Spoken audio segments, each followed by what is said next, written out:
Good day, everyone, and welcome to the i3 Verticals First Quarter 2026 Earnings Conference Call. Today's call is being recorded, and a replay will be available starting today through February 13th. The number for the replay is 855-669-9658, and the code is 6769466. The replay may be accessed for 30 days at the company's website. At this time, for opening remarks, I would like to turn the call over to Clay Whitson, Chief Strategy Officer. Please go ahead, sir. Good morning, and welcome to the first quarter of 2026 conference call for i3 Verticals.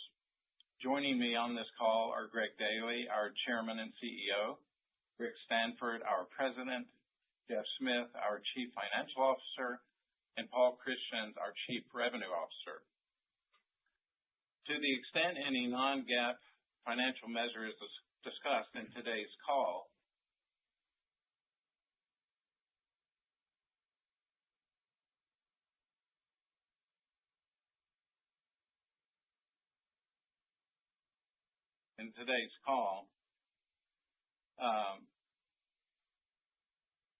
you will also find a reconciliation to the most directly comparable GAAP financial measure by reviewing yesterday's earnings release. It is the company's intent to provide non-GAAP financial information to enhance understanding of its consolidated GAAP financial information. This non-GAAP financial information should be considered by each individual in addition to, but not instead of, the GAAP financial statements. This conference call may contain forward-looking statements within the meaning of the Private Securities Litigation Reform Act of 1995, including statements, among others, regarding the company's expected financial and operating performance. For this purpose, any statements made during this call that are not statements of historical fact may be deemed to be forward-looking statements. You are hereby cautioned that these forward-looking statements may be affected by the important factors, among others, set forth in the company's earnings release and in reports that are filed or furnished to the SEC. Consequently, actual operations and results may differ materially from those discussed in the forward-looking statements.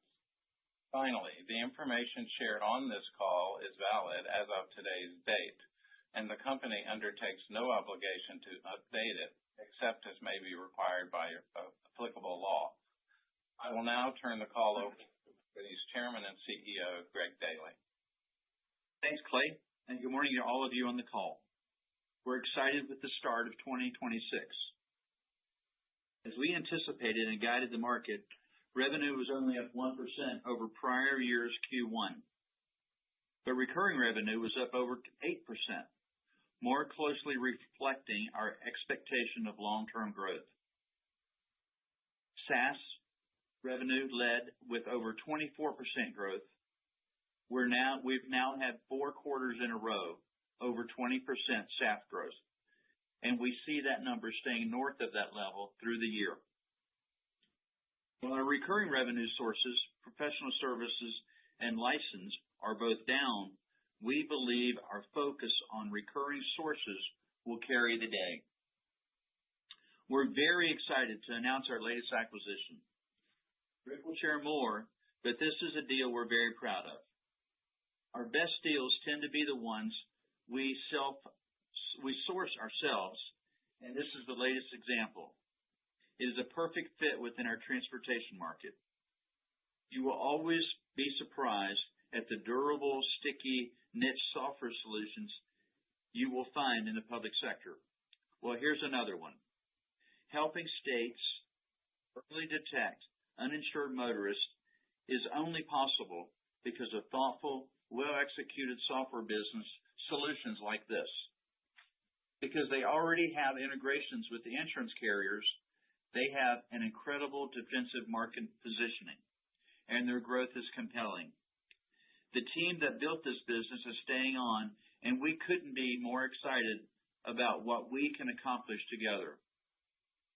We remain exceptionally well capitalized and thoughtful about how to deploy our capital and expect to have great opportunities in 2026. As always, the focus is discipline. I will now turn the call over to Jeff, and he will provide more details on financial performance. When he's finished, Rick will address our latest deal in more detail, and finally, Paul will discuss revenue.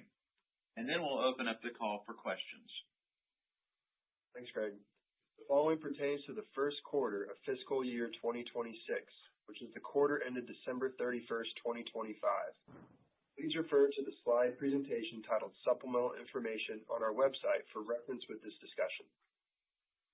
Revenues for the first quarter of fiscal 2026 increased 1% to $52.7 million, or $52.2 million for Q1 2025, in line with expectations. The growth reflected 8% growth in recurring revenues, partially offset by a $3 million decline in non-recurring professional services and software license revenues. Annual recurring revenues increased 8% to $169.6 million for Q1 2026, compared to $156.4 million for Q1 2025. 80% of our revenues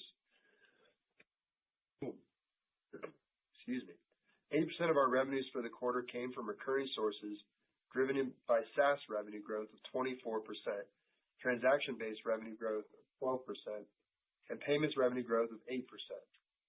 Maintenance revenues declined 8%, reflecting the emphasis on SaaS and new sales. Adjusted EBITDA declined $1 million to $13.6 million for Q1 2026, from $14.6 million for Q1 2025, in line with expectations. Adjusted EBITDA as a percentage of revenues was 25.8% for Q1 2026 versus 27.9% for Q1 2025. The dollar and percentage declines were driven by previously mentioned investments in our justice and utility markets, higher hosting costs, and $2.6 million lower professional services revenues. While professional services are not high, the associated costs can follow revenue fluctuations with a lag. We expect the adjusted EBITDA margin to improve for the remainder of the year, and our long-term expectation remains 50 to 100 basis points per year. Adjusted diluted earnings per share from continuing operations was 26 cents for Q1 2026. Again, please refer to the press release for a full description and reconciliation. Our balance sheet is strong and well positioned for the future. As of December 31st, we had $37 million of cash and no debt. As Greg mentioned, effective January 1st, we purchased a provider of software for driver and motor vehicle insurance verification for $60 million in cash. Here's some color to help you incorporate this acquisition into your models. We paid approximately 15 times EBITDA. The company is durably growing at a rate above 20% and has an EBITDA margin of 50%. We still have a $400 million revolving credit facility with a 5x leverage constraint. We intend to use any borrowings for acquisitions and opportunistic stock repurchases. The following sets forth guidance for continuing operations for FY 2026. The outlook does not include acquisitions that have not yet closed or transaction-related costs. Revenues, $22.3 to $223 million to $234 million. Adjusted EBITDA, $61 to $66.5 million. Adjusted diluted earnings per share, $1.08 to $1.16. We expect recurring revenues to grow at a double-digit rate for FY 2026, including the acquisition. However, we expect a decline in non-recurring professional service revenue driven by the cadence of revenue recognition on certain projects in our utilities and transportation markets. Despite the lower outlook in those markets for fiscal 2026, they are well positioned to rebound in fiscal 2027 and beyond. Our long-term expectation for organic revenue growth remains high single digit. From a seasonality standpoint, software license sales and professional services represent the most variable line items to forecast and can distort seasonality in any given quarter. We currently expect our revenue distribution for FY 2026 to approximate the following: Q1 23%, Q2 25%, Q3 25%, Q4 27%. I'll now turn the call over to Rick for comments on M&A. Thank you, Jeff. Good morning, everyone. As mentioned in last night's earnings release, on January 1st, we closed our latest acquisition. This business operates in the transportation market and does business at the state level. The company's insurance verification product is feature-rich, including real-time verification, continuous insurance lapse updates, direct connection with insurance companies, and seamless integration with state motor vehicle systems. The product can accommodate integration with every possible motor vehicle system in use by the states today, including I-3s. This transaction will significantly expand our geographic reach in the transportation market, better positioning I-3 to be the vendor of choice in ongoing modernization initiatives. Currently, we have the adjacent market for motor carrier software solutions, such as IRP and IFTA tax software and truck routing software. I-3 is a major player in the motor carrier and motor vehicle software market with a combined 30 states and 4 Canadian provinces. We are thrilled to welcome this talented team to I-3 and look forward to their many successes in the future. Relative to our acquisition pipeline itself is continually filled with some promising opportunities similar to this deal. Again, we remain diligent with regard to the value and strategic impact of potential acquisitions to our growth prospects. I'll now turn the call over to Paul for final comments.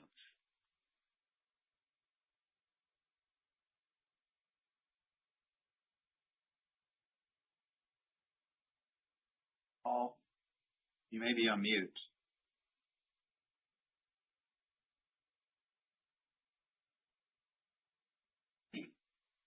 Seems as if Paul's having technical difficulties. It seems like Paul's line has dropped here. Okay, that's fine. I'll take it from here. Thank you. Our focus on refining market offerings, especially in justice tech and transportation markets, is proving to be timely and effective as we continue to see an increased demand for technology that enable decision making. This shift towards market-based solutions is evident through expanded solution scope within RFPs, increased emphasis on unified data structures to support analytics, and growing expectations for continuous innovation and system evolution. In Justice Tech, we have seen an uptick in opportunities at both the state and local levels as we've rolled out our new Court One offering, especially around case management systems and the Court One jury solution. These offerings are aligning well with current market demand, allowing us to engage meaningfully in opportunities as agencies modernize their systems.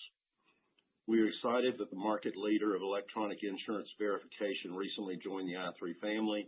Their solutions augment the strength of our transportation market offering. Now some portion of the I3 Verticals transportation platform is live in 30 states and 4 Canadian provinces. Our partnership with West Virginia continues to be strong. We are in the process of fulfilling the recently won contract with the West Virginia Supreme Court of Appeals with I3 Court One. Additionally, the Arizona Department of Real Estate selected I3 to provide licensing and regulatory software across the state. We are seeing particularly strong activity across justice tech, transportation, and regulatory and licensing markets.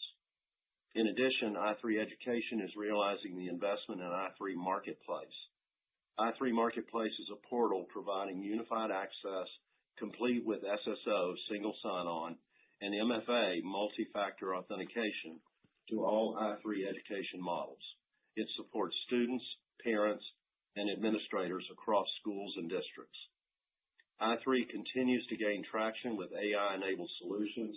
We also delivered an AI support upgrades to our current Georgia Justice Tech footprint and will continue to push those changes into our other markets across the U.S. throughout 2026. Our focus on leveraging AI along with our deep domain expertise is proving to be positive for both I3 and our customer base. This concludes my comments, Dave. At this time, we'll open the call for Q&A, please. We will now begin the question and answer session. To ask a question, you may press star, then 1 on your touchtone phone. If you are using a speakerphone, please pick up your handset before pressing any keys. If At any time your question has been addressed and you would like to withdraw your question, please press star and then 2. Our first question comes from Madison Short with Raymond James. Please go ahead. Hey, good morning, guys. Thanks for taking the questions. I wanted to start on the FY26 updated outlook and putting together some of the comments on the deal. It does seem like organic growth may have ticked down very modestly, maybe $1 million or $2. So I guess just for starters, is that generally correct? And if so, just any color on what's driving maybe the slightly modest headwinds relative to last quarter? Good morning, Madison. You are correct, and it comes on the professional services line. I think we entered the year thinking professional services would go from 40 to 33, 40 and 25 to 33 and 26.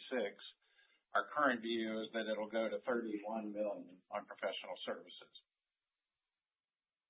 Okay, got it. That's helpful. And then obviously the recurring side continues to be strong, 8% in the quarter. You guys talked about 8 to 10% for the year last quarter. Apologize if I missed it, but is that still the right way to think about the recurring side for this year? Yep, that's correct. With the exception of our acquisition, that'll tick it up. It's mainly recurring revenue. Yeah, 8 to 10% organic.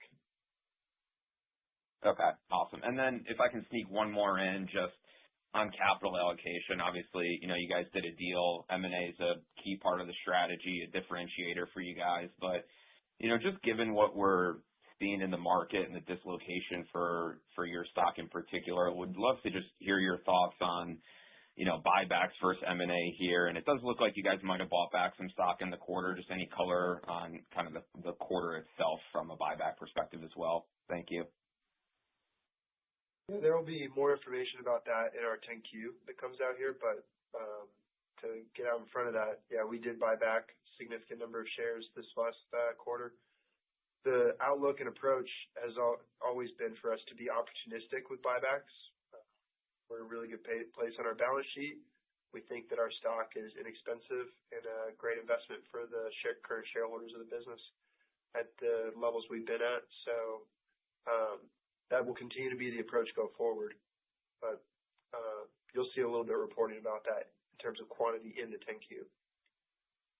Okay, awesome. I appreciate it, guys. And the next question comes from Peter Heckman with D.A. Davidson. Please go ahead. Hey, everybody. Thanks for taking the questions. Congratulations on the new acquisition. Just a few additional details in terms of how you think about the opportunity there. I guess, how do you think about this company's market share, either by number of states or covered population? I think you said it was at the state level, not the county level. And then next, is the revenue stream transaction-based, or is it more of a subscription software model? So thanks, Pete, for the question. We're very excited about the deal. We think the growth prospects going forward are going to be staggering, to say the least. They're very good with their customers. They have their very first customer. They never lost one. We like their presence in the market. They're well known. It's not transactional today. We think that we can take this product into our motor carrier to some degree. And we know that current customers, a handful, have been asking for, let's say, one neck to choke with payments and software. So we think we can get some payments play in there too, but that's to be seen. But we're very excited about the deal. Okay. So just as a follow-up, sounds like there's significant opportunity to grow the number of existing relationships. Yes. All right, great. Thank you. And the next question comes from Charles Nadhin with Stephens. Please go ahead. Hi, good morning, and thank you for taking my question. Good to see another quarter of strong SaaS revenue growth. I was wondering if you could expand on some of the drivers of that 20% plus growth, as well as speak to the sustainability of that pace. So first off, the acquisition will add a whole new layer of SaaS growth, so we'll be well north of that number, north of 30% for the rest of this fiscal year on that. But the organic SaaS growth should stay in that general vicinity north of 20% as well. Drivers are, it's the fruits of the emphasis that we put on SaaS in all our markets. It's coming from a lot of different markets, utilities, the public administration market, especially our board and licensing software, the justice market. It's all the different markets contribute kind of in their own way there. So again, rest of the year, expect organic to be north of 20. The new acquisition, which is currently monetized primarily off SaaS, and as Rick said, there will be opportunities to add other, kind of streams for that, will be a great thing. But we'll be in a great spot on SaaS growth for a while. Got it. As my follow-up, I wanted to get your thoughts on AI. Approaching it from a couple different angles. Love to hear how you're thinking about it in your internal processes, as well as how you think about it from the disruption potential for within GovTech from AI, whether it's fact or fiction, and just generally how you're thinking about it, given some of the recent stock movements. Yeah. So Charles, this is Rick. I'll take a stab at this, and I'll let Greg and Clay chime in after. Look, we have pockets where adoption is very high within our customer base with extraction or redaction in the CAMA world. We have others where the adoption is not so great. We're continuing to push it both on the customer side and on the development side internally. That's the first thing we think about in our engineering group is how do we use AI to develop new features to our products. But at the end of the day, state, local, and municipal agencies will need to create frameworks of processes, functions, structures, laws before creating engineering and security protocols. Initially, policies are going to be rigorous and hyper-controlled for the fear of AI itself. So that'll be a headwind to us near term, providing minimally viable products and services for constituent use. Without an overall agreed upon plan in GovTech or guidance at the state or federal level, there's going to be interjurisdictional inconsistencies that'll cause confusion amongst state constituents. And that's something that's going to kind of put a clog in the engine. In short, we believe that it's going to be a good bit of time away from this concept of proliferation of AI within GovTech being a real working asset because of the headwinds I mentioned. Companies like I3 can accelerate the AI process, but the customer at the end of the day is going to drive adoption at a slower pace than we can move forward. Would you add anything to that? I think that's right. We're excited about AI. It enables us to deliver better products more quickly to our customers. We have deep domain expertise, and we are the enterprise platform in most cases, or the system of record for our customers. So we're deeply embedded in their everyday workflows. Just the relationship that we have. AI. Go ahead. I'm sorry. No, I was just going to thank you for your thoughts. But always interested in hearing more. If I cut you off, I apologize. And the next question comes from Alex McGrath with KeyBanc Capital Markets. Please go ahead. Thanks. Hey, everyone. Just a couple from me. Maybe first on the transaction, I think I heard 15 times. Just based on some historical comments, I think a bit outside the sweet spot as you all have described it. Obviously, like some compelling financial profile details that you all shared. Just curious, if this is a unique transaction for the multiple, and maybe how many more of these sort of unique opportunities that might pull you upwards of that sweet spot there are that exist today. Thanks. Well, from a price standpoint, most of the companies we bought historically have been growing organically in the 10% range. This one's north of 20%, and we see new customers coming on, sustaining that growth. There are some synergies available, and their margins are in the 50% range. So that's why the higher multiple in the price. What was the second part of your question, Alex?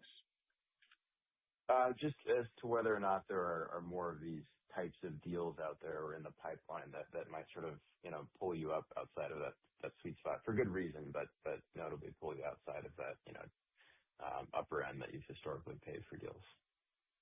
Yeah, I'm glad you said for good reason. I mean, we've made it known all along that while our sweet spot is 7 to 10 times, if we find something that's growing, that's a perfect fit with incredible margins like this, lucky to have it. Okay. Super helpful. Thank you, guys. And then just on the product investments, I guess, sounds like things are going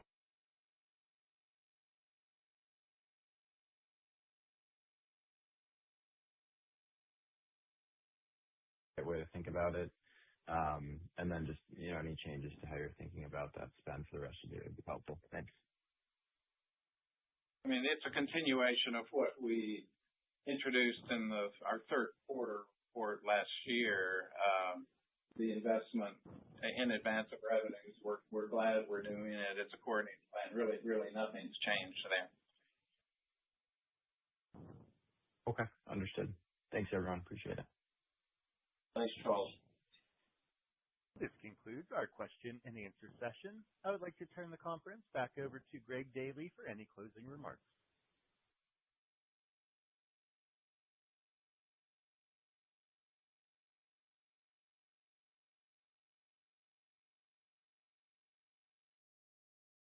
In Seattle. Good luck Sunday.